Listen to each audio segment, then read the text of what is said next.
اگلا سوال ہی سیدہ رابعہ زیدی جہلم سے پوچھتی ہیں کہ میں اپنے کزن کو پسند کرتی ہوں لیکن میرے گھر والے میرا رشتہ کہیں اور باہر ملک کرنا چاہتے ہیں.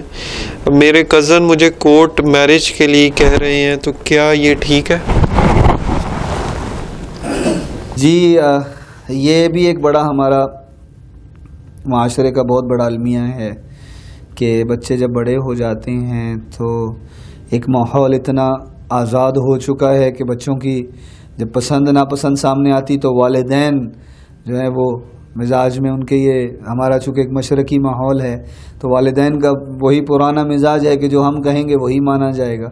لیکن بچے اب بڑے ہو چکے ہیں، نظام حالات بدل چکے ہیں، تو ان کے لیے، ان بہن کے لیے، بیٹی کے لیے یہی گزارش ہے کہ یہ کورٹ میرج کی طرف تو کبھی نہ جائیں، کبھی نہ جائیں. پورے معاشرے سے ٹکر مت لیں، کیونکہ اسے ابھی تک ہمارے معاشرے میں، کیا کسی بھی معاشرے میں، اسے درست عمل نہیں سمجھا جاتا ہے. یہ یوں سمجھیں چور راستہ ہے، اور چور راستے سے چور ہی آیا کرتے ہیں. کیسے ماں باپ کی دعائیں، جس کے ساتھ والدین کی دعائیں نہ ہوں وہ کہاں سے برکت لے؟ اس گھر میں رحمت برکت کیسے آئے جہاں ماں باپ کی دعائیں ہی نہ ہوں؟ کہ ماں باپ کی دعائیں، وہ جیسے کہتے ہیں ماں کی دعا جنت کی ہوا، یہ بڑا مشہور جملہ ہے. تو یہ ان سے یہ گزارش ہے کہ کورٹ کی طرف تو نہ جائیں. ہاں والدین کی منت سماجت کریں، اور والدین سے گزارش ہے کہ اگر بیٹی اپنی کوئی بات آپ تک پہنچائے، ایسی کوئی خواہش کا اظہار کرے تو اسے بے حیائی نہ سمجھو. اگر وہ بے حیا ہوتی تو وہ پوچھتی نہ، وہ بتاتی نہ. یہ حیا کی علامت ہے کہ وہ آپ تک یہ بات کر رہی ہے، کہ وہ والدین جو اسے بیٹی کا یہ بتا دینا کہ اگر آپ میرا رشتہ کرنا ہی چاہتے ہیں تو وہاں بھی بات کر کے دیکھ لیجئے، اسے ہمارے معاشرے میں بے حیائی سمجھا جاتا ہے، بے ادبی سمجھا جاتا ہے. حقیقتاً اصل تصویر کا رخ یہ ہے کہ یہ با ادب بچہ ہے، یہ با حیا بچی ہے. بے ادب ہوتا تو ماں باپ سے پوچھنے کی کیا ضرورت؟ بے ادب کیوں پوچھے گا؟ بے ادب ماں باپ سے کیوں پوچھے گا؟ اور بے حیا کیوں پوچھے گی؟ بے حیا تو وہ ہے جو مرضی چاہے کر کے آ جائے اور پھر ماں باپ کو پتہ چلے کہ ہماری بیٹی نے یہ کر دیا ہے، یہ بے حیائی ہے. وہ حیا والی ہے تو آپ سے پوچھ رہی ہے. تو ماں باپ سے گزارش یہ ہے کہ اپنے بچوں کو بے ادب اور بے حیا مت سمجھو. اگر ایسی کوئی بات ہو تو ملو، بات کرو. اتنی اور دوسری شریعت میں اس کی بھی گنجائش موجود ہے کہ اولاد سے پوچھا جائے.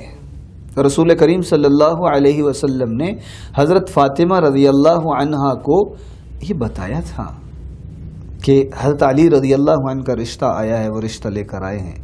اب بتانا پوچھنا دونوں چیزیں ہیں. کچھ علماء فرماتے ہیں پوچھا تھا، کچھ علماء فرماتے ہیں بتایا تھا، یعنی ان کی رائے بھی شامل ہے. یہ نہیں کہ حکم ہی دے دیا کہ یہ کر دیا، ہاں جی تھوپ دیا. بہت سارے ایسے رشتے دیکھے کہ بچی پڑھی لکھی ہیں اور بچہ صرف خاندانی اس کی پابندیوں کی وجہ سے. ابھی پچھلی سیٹنگ میں میں نے شاید آپ کو بتایا تھا، ابھی ایک اور مسئلہ سامنے آیا کہ ایک ہماری بہن ہے، ان کی عمر 43 سال ہے، 43 سال ہے، اور صرف ایک پابندی ہے جو ابھی تک نہیں ٹوٹ رہی ہے. وہ یہ کہ ان کے والدین یہ کہتے ہیں کہ ہم نے خاندان سے باہر نہیں جانا. اگر خاندان سے باہر کرنا حرام ہوتا تو میرے نبی کی خاندان سے باہر نکاح ہوئے ہیں. 43 ایج ہے اور والد صاحب اس بات پہ ابھی بھی رکے ہوئے ہیں کہ ہم نے یہاں سے باہر نہیں جانا. اپنے خاندان میں، اپنے قوم میں، اپنے قبیلے میں کوئی بھی ہو، کیسا بھی ہو، جسے شاید انسانیت کی تمیز ہی کیوں نہ ہو، اس کے ساتھ کر دیں گے کوئی اچھا. بہت بڑا دکھ ہے، یہ بہت بڑا المیہ ہے. ہاں جہالت ہے اور کیا، اور ہڑ درمی بھی کہا جا سکتا ہے اسے، کہ یہ ہماری ضد ہے. اس ضد سے گھر تباہ ہوئے، اس ضد سے بچیاں. اچھا پھر ان والدین کے لیے خصوصی عرض کروں گا، جب والدین ایسی رکاوٹیں ڈالیں گے اور ایسی ضد کریں گے تو خدا نخواستہ اگر یہی بچیاں بے راہ روی کی شکار ہو گئیں اور یہی بچیاں بے حیا ہو گئیں تو کون ذمہ دار ہے؟ جو ہمارا ٹی وی دکھا رہا ہے، جو میڈیا ڈرامے دکھا رہا ہے، چاروں طرف سلسلے چل رہے ہیں. اگر ان تمام سلسلوں کا شکار وہ بچی جس کی شادی کی عمر ہے 40 سال عمر 43 سال عمر ہو چکی اور اس کے والدین اسی پابندی میں بٹھائے ہوئے ہیں کہ جب تک ہمارے خاندان کا کوئی لڑکا نہیں ملے گا، ہے ہی کوئی نہیں تو ہم کیا کریں، باہر تو ہم دیتے نہیں ہیں. ہمارے آباء و اجداد میں ہوا ہی کبھی نہیں. وجدنا علیہ آباءنا، وہی والی بات ہے یہ تو، کہ ہم نے اپنے آباء و اجداد کو دیکھا یہی کر رہے تھے، ہم بھی یہی اسی لیے کر رہے ہیں. تو بھائی آپ حضرات سے جو والدین ہیں ان سے گزارش یہ ہے کہ بچے اور بڑے جتنے بھی ہیں ان سب بچے جو ہیں، لڑکا ہے لڑکی ہے، اگر ایسی کوئی بات کر دیں اسے بے ادب مت سمجھو، بے حیا مت سمجھو. اور بچوں سے بھی گزارش ہے کہ بچوں آپ کورٹ کی طرف مت جانا، ماں باپ کی بد دعائیں مت لینا، دعائیں چھوڑ نہ دینا، اور پورے معاشرے سے ٹکر چور رستہ نہ اختیار کرنا، کیونکہ اس رستے پر تو چور ہی چلے گا، اور چور کی ہمارے معاشرے میں کیا مقام ہے یہ سب جانتے ہیں. اور ایک اور بات، ہمارے ایک دوست ہیں مولانا صاحب ہیں، شاہ صاحب ہیں، انہوں نے ایک فرمایا، وہ عملیات کا کام کرتے ہیں اور مسائل وغیرہ کے اعتبار سے بھی مسجد میں ہوتے ہیں.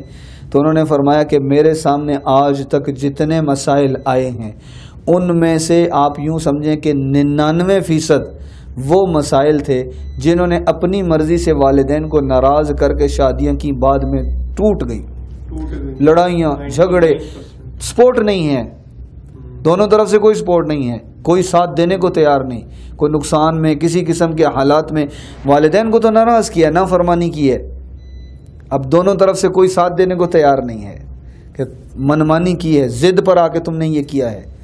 تو اس لیے والدین کو بھی اپنا مخالف مت بناؤ، معاشرے کو بھی مخالف مت بناؤ. ہاں والدین تک پیغام پہنچاؤ، بیٹی ماں سے پیار محبت سے بات کرے، ادب کے دائرے میں رہتے ہوئے ایک بات کر دیں کہ اگر آپ ادھر بھی دیکھ لیں اور یہاں بھی اگر ان سے ملاقات کر لیں تو بالکل ٹھیک ہے. بہت شکریہ.